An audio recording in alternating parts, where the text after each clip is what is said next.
నువ్వు ఎవరిని చేసుకుంటావు అఫీ కృష్ణ నాకు ఎవరిని చేసుకుంటావు నువ్వు యా భావం చేసుకుంటావు యా భావం చేసుకుంటావు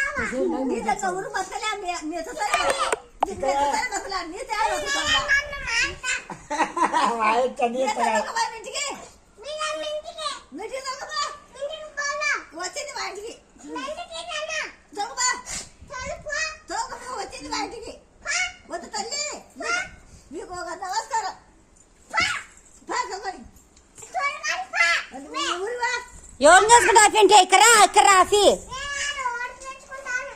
ఓరిని చేసుకుంటావు ఓరిని చేసుకుంటావు అఫీ నువ్వు ఎవరిని చేసుకుంటావు పెళ్ళి వాడు వాని పేరు ఏం పేరు బావం చేసుకుంటా భావం చేసుకుంటా యా భావం చేసుకుంటావే ఓ అమ్మ ఎవరు వేసినది